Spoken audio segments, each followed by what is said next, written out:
the game plan to keep Indianapolis as a main player in the business of sports, why this strategy goes well beyond hosting big events. Plus, what will working in Indiana look like in 15 years? We break down what a new study shows about jobs and the workforce of the future. And the fascinating story behind the Hoosier treasure in Wabash, Indiana. Can it be saved from the wrecking ball? Inside Indiana Business is next. From Indiana's business news leader, this is IBJ Media's Inside Indiana Business with Gary Dick. Presented by Elevate Ventures, Indiana University, and LIUNA. Hello and welcome to Inside Indiana Business. I'm Gary Dick. The business of sports, it is big business, and perhaps no other city has leveraged sports in a more significant way than Indianapolis. From Final Fours to the Super Bowl to Olympic trials, sports has driven economic impact and quality of life and a global image for a city once known as India No Place. Now city leaders are looking ahead, coming up with a plan to keep Indiana in the game. WrestleMania, SummerSlam, and Royal Rumble right here to Indianapolis. This week, more than 4 decades after launching an ambitious effort to become a sports capital, the Indiana Sports Corporation unveiled what's next in a 25-year strategic vision with the lofty goal of becoming the women's sports capital of the world and the global epicenter of sports. To showcase our wonderful city and our state, and to do it through our sports strategy. The impact of sport on Indianapolis is undeniable, to the tune of $3.3 billion in direct spending and nearly 10,000 jobs, nearly 3% of the metro economy, according to the IU Public Policy Institute. But an industry that Indy helped build is now an increasingly crowded field. The original sports strategy, we're 40 years plus into this, and we see the results now. They've been tremendous. But the world's catching up, right? You see Las Vegas, Miami, the Middle East. So if we've got to go beyond best practices in the way we've always done it, to next practices to see what's next, what's new, this is the time for us to again lead the way. Vision 2050 is the result of more than 2 years of discussions and interviews around the state and nation about the next chapter of a sports strategy that has put Indy and Indiana on the map. It's a 5-pronged approach to continue to attract big-time events, but also create global centers for sports tech, academia, business leadership, and women's sports.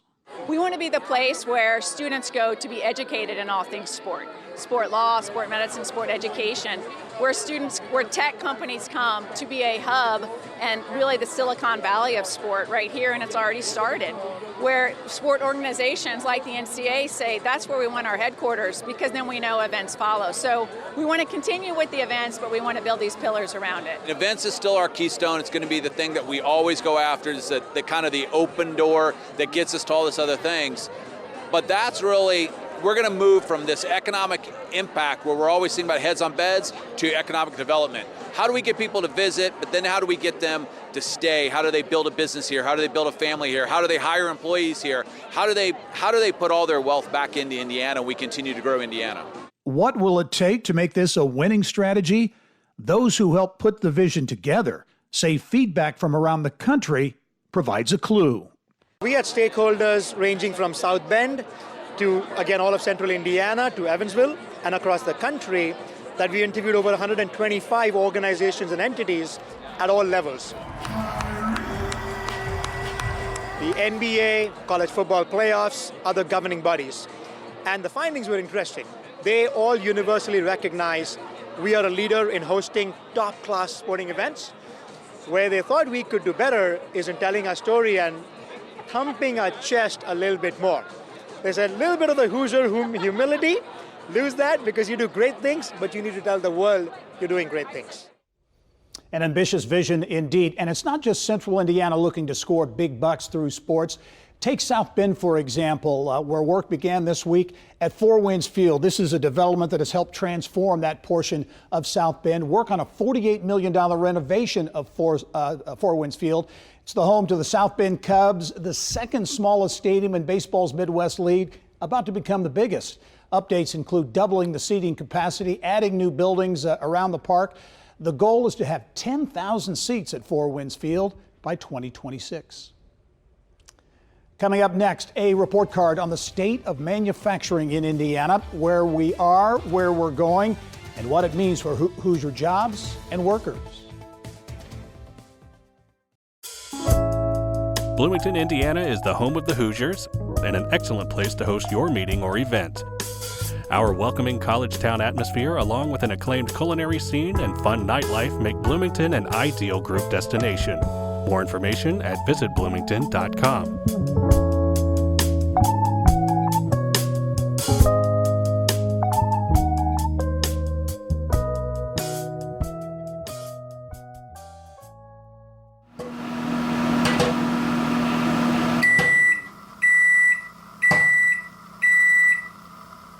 Popcorn ready to go, music to the ears for many of us.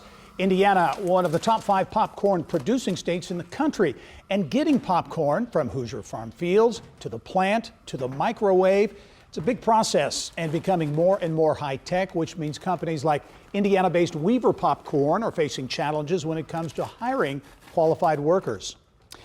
Which brings us to Workforce 2040, Pathways to Prosperity, Indianapolis-based Sagamore Institute's new comprehensive look at what working in Indiana will look like in the future. A snapshot that focuses on people, technology, and education. We started off with this idea in mind. What is the economy we want? How do we prepare the talent we need to get there? And how do we make sure we're not leaving people behind? Sagamore Institute President Teresa Lubbers on Workforce 2040, Pathways to Prosperity. Sagamore's look into what working in Indiana might look like in the future. The project includes a focus on the impact of technology, including artificial intelligence. What we need to do is make sure that we're preparing people to be resilient about their lives and reskill. We need to make sure that employers, what I refer to as a noble obligation, to come alongside their people and prepare them when those jobs change. So it creates both opportunity, but a lot of anxiety too.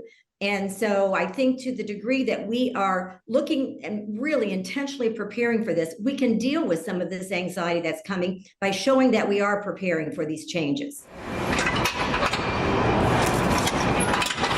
We're the most manufacturing intensive state in the nation. And so we make things here, but we're now changing the way we make things. And after a long period of globalization, where parts were other places and we were bringing them here, I think you're seeing many companies rethinking their strategies.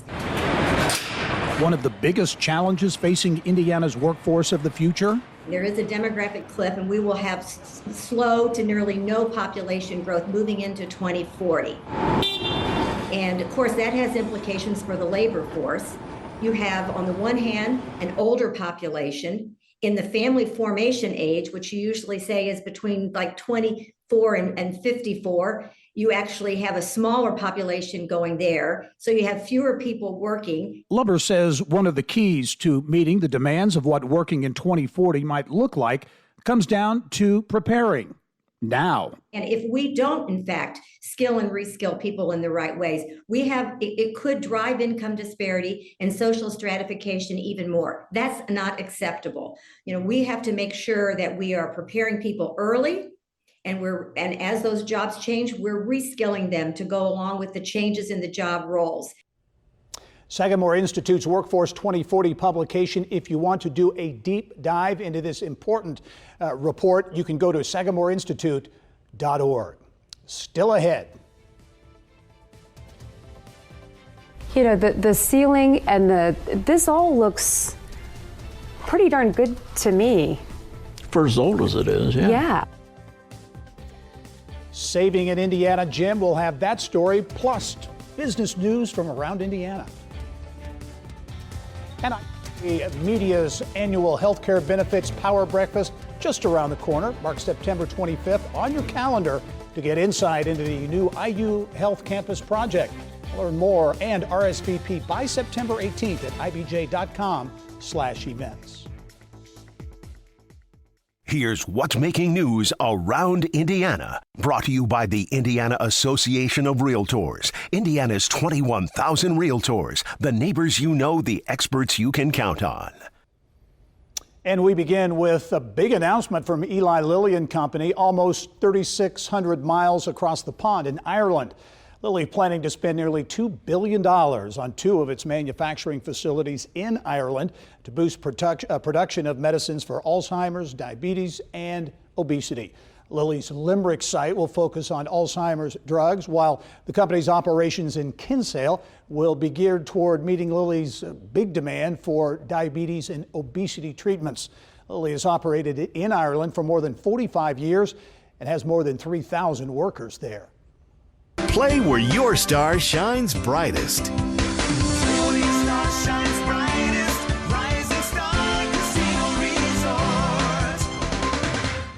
An old school ad from one of Indiana's first casinos built in Rising Sun in southeast Indiana. Now it looks like the casino may be making a play for another part of the state. Multiple reports pointing to Rising Star Casino Resort looking at transferring its gaming license to New Haven, which is on the near east side of Fort Wayne.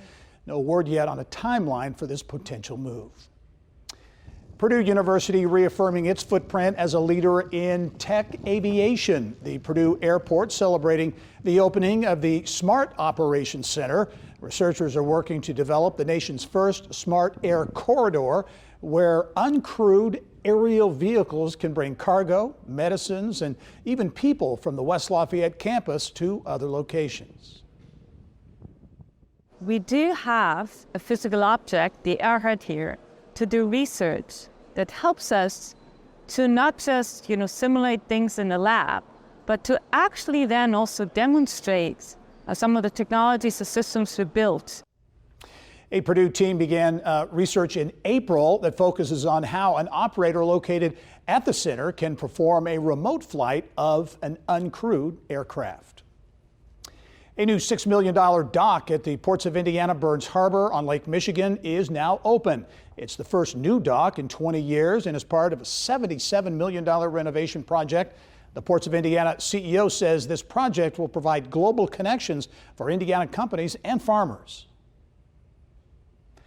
4 Indiana projects are receiving nearly $19 million in funding for hydroelectric improvement projects. Indiana Michigan Power and the Northern Indiana Public Service Company, NIPSCO, are using the money for projects in Elkhart, Mishawaka, and Monticello. The Department of Energy says hydropower accounts for around 1/4 of renewable energy generation in the U.S. 10 dogs, take 1, soft sticks, mark. A Fisher's Natives film is now complete and screening later this month, set at Butler University. We first told you about filmmaker Vince Dixon earlier this year, who made the film to honor his sister Lauren and start conversations around addiction and substance use disorder. After the film, Community Fairbanks Recovery Center and others will join Dixon for a panel discussion. That free event September 21 at the Schrott Center on the Butler campus. Well, more around Indiana news for you now from Wabash in northern Indiana, where this Hoosier gym in Wabash is on the brink of disappearing. Mary Rachel Redmond now with what makes this tiny building in Wabash worth saving.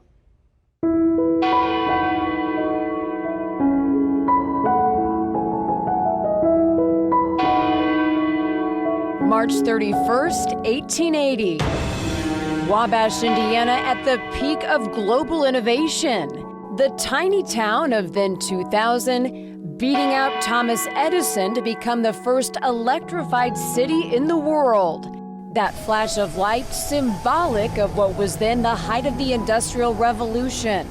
Wabash, a maven of manufacturing and recycling. Today, the Sposeep Sons Building stands as an enduring symbol of a bygone era. It was built of native limestone, heavy, solid building, and it was originally built by the Simon Cook family. Built in 1890, the scrap metal and junkyard business run by the Cook family collected a lot more than just junk. They bought rags, they bought furs, Any metal object that people wanted to get rid of, they would buy. A lot of the old metals were taken up and made into steel, up in the steel mills towards Gary and Chicago. So a lot of the metal that came in here from all over, they would sort it and process it here and truck it. Abe Sposeep Sons eventually took over the business in 1924 and would go on to operate out of this very same building for nearly a century before closing its doors in 2018. You may scare up some cats.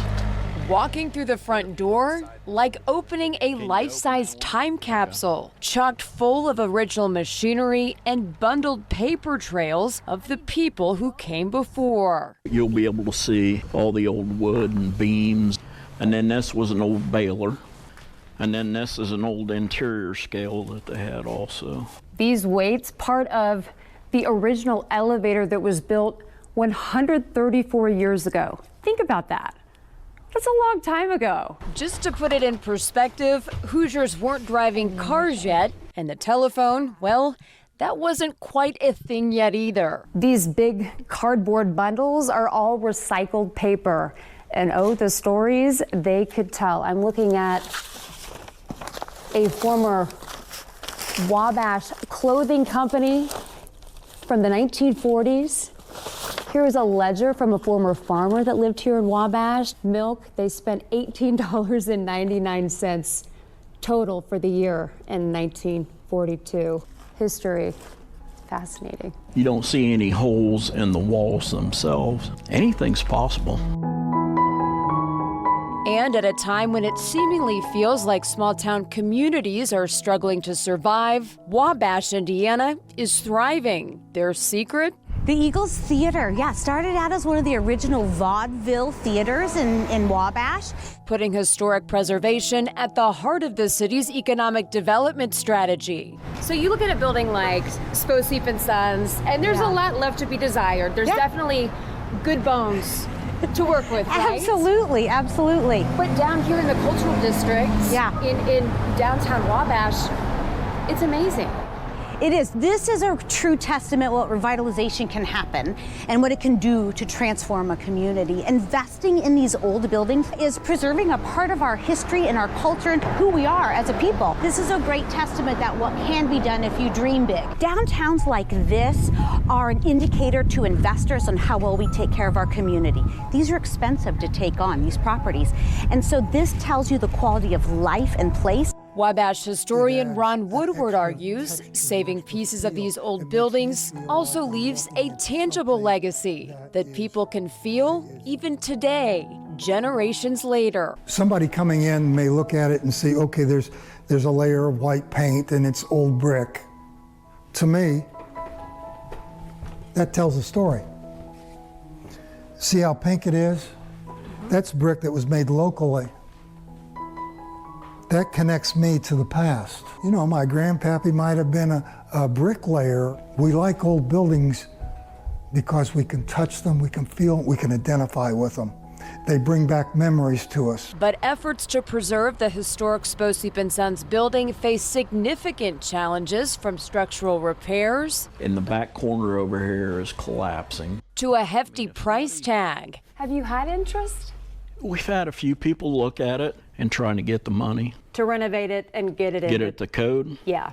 $2 to $3 million. We want to keep our history. We want to keep and repurpose the buildings that we have. The Sposeep building, the sign says it all. Recycling today to preserve tomorrow. That's what you're seeing. By saving that building, we're saving a natural resource building out of limestone. The structure has a really great story to tell. If the Sposeep building could speak today, it would say, wow, Wabash, way to dream big, keep dreaming, but don't forget about me. I have a purpose too, don't forget about me. And it could be something grand. Great story on an important effort in Wabash. Aside from that quaint building in Wabash, there are 9 other historic Hoosier gems on Indiana Landmarks Historic List for 2024. Coming up next, details on something that's happened only 4 times in 70 years at the University of Notre Dame. What it means for the school's rich tradition when we come back. Time now for our Eye on Education, brought to you by PNC Bank. Well, we begin this week at Purdue Fort Wayne, where music is in the air. The school broke ground this week on the Surac Sweetwater Music Industry Building. It's a $25 million project that will include recording studios, edit suites, an audio lab, and a lot more. The space will be connected to the current campus music center via a sky bridge. It's expected to open in the fall of 2026. Father Bob, Father Bob, Father Bob. Reverend Robert Dowd has been inaugurated as the University of Notre Dame's 18th president. There were 2 days of celebrations to mark this historic event, which has only happened 3 times in the university's 182-year history. Before being elected as president, Dowd served in several roles at Notre Dame and as a university alum. 2, 3. Manchester University has invested $20 million to expand its health science hub.